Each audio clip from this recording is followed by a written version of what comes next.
अस्सलाम वालेकुम। औज़ु बिल्लाहि मिनश शैतानिर रजीम। बिस्मिल्लाहिर रहमानिर रहीम। अल्लाहुम्मा सल्लि अला सय्यिदिना मौलाना मुहम्मद व अला आलि मुहम्मद। अच्छा जनाब, हमारा सब्जेक्ट है इंग्लिश स्टूडेंट्स और आज इसमें बड़ा अहम टॉपिक हम डिस्कस करने जा रहे हैं, लॉ ऑफ प्रोसीजर। देखिए, जब हम ब्रॉडली स्पीकिंग कवानीन को देखते हैं तो कवानीन या कोडिफाइड लॉ हैं या अनकोडिफाइड लॉ हैं। आगे जो कोडिफाइड लॉ हैं जैसे कोड्स है, सेक्शन 1 2 3 4, तो इनको हम कहते हैं ये कोडिफाइड लॉ है, लॉज हैं। और जो अनकोडिफाइड लॉज हैं जैसे इस्लामिक जो स्टूडेंट्स हैं, इंग्लिश जो स्टूडेंट्स हैं, ये हमारे अनकोडिफाइड लॉज हैं। तो कोडिफाइड लॉज में फर्दर जो डिवीजन है वो है या सब्सटेंटिव लॉज है या प्रोसीजरल लॉ है। तो अगर हम बात करें सब्सटेंटिव लॉ की, तो सब्सटेंटिव लॉ से मुराद दैट ब्रांच ऑफ लॉ है which defines the rights and in case of violation of these rights which give you remedies.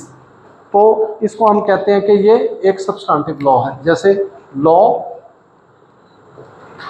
Codified, uncodified. Codified में या सिविल है या क्रिमिनल है,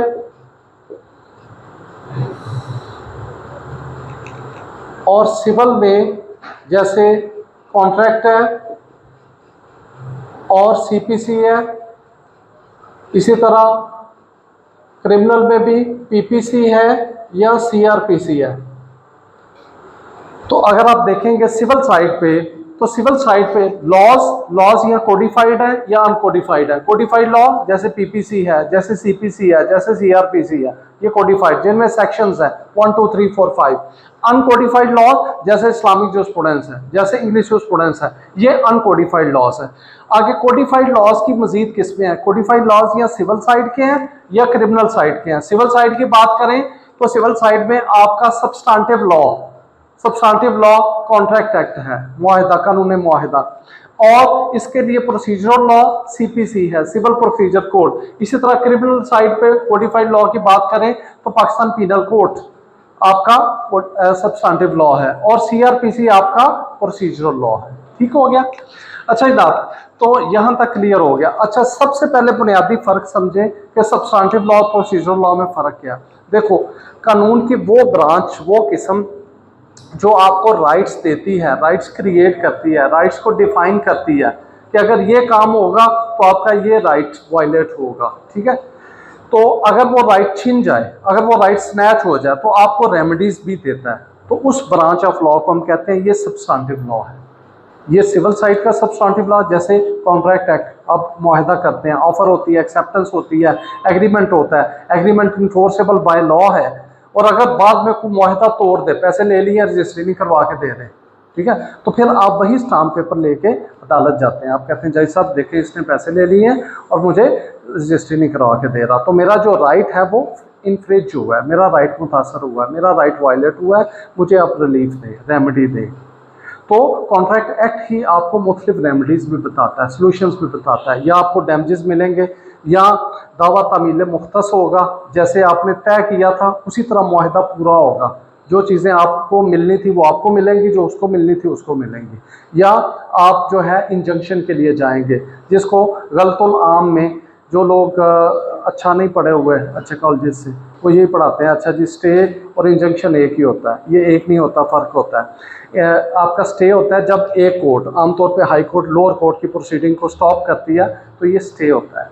stay is a matter between two courts. Injunction होता है जब कोई इंडिविजुअल सिविल कोर्ट जाता है, तो इसको कहते हैं हुक्म इम्तनाई। तो जब आप प्रूव करते हैं तीन चीज़ें कि there is prima facie case, बादियों नज़र में मेरा केस बनता है, रिस्क ऑफ इररिपेयरेबल लॉस, मुझे ऐसा नुकसान होगा अगर बाद में कहीं गलती होगी या पैसे ले लो तो पैसे उसका जब तलाफी नहीं हो सकती, और risk of balance of inconvenience, मुझे ज़्यादा दिक्कत, मुझे ज़्यादा परेशानी होगी। आमतौर पे जब जीडीए वाले आते हैं ना या एफडीए वाले बुलडोज़र लेके, चलो जी इनका 2 फुट मकान आ गया, तो आप सिविल कोर्ट जाते हैं, आप कहते हैं जी फिलहाल हुक्म इम्तना ही दें, हमारी भी बात सुने उनकी भी सुने, फिर आपकी मर्जी, या टेम्परेरी इंजेक्शन को परमानेंट इंजेक्शन में तब्दील कर दें या टेम्परेरी इंजेक्शन को in the end of the case बेशक खारिज कर दें। अगर आपको लगता है हमारा केस झूठा है, गलत है, तो आप टेम्परेरी इंजेक्शन खारिज कर दें।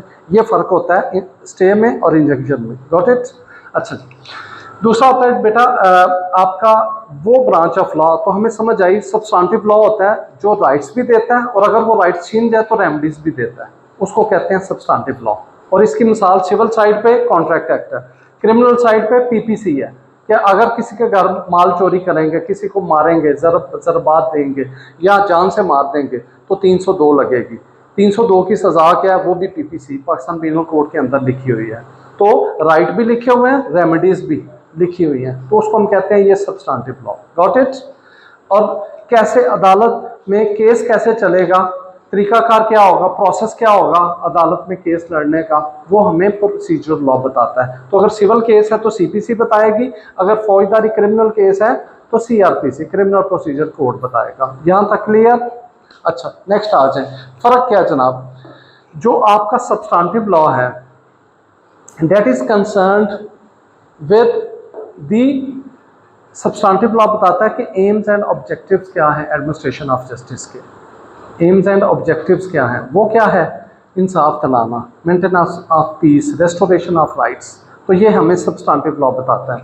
और जो प्रोसीजरल लॉ है वो उसका कंसर्न है कि कौन से मीन्स और मेथड्स यूज़ किए जाएंगे आपको ये ऑब्जेक्टिव्स हासिल करने के लिए।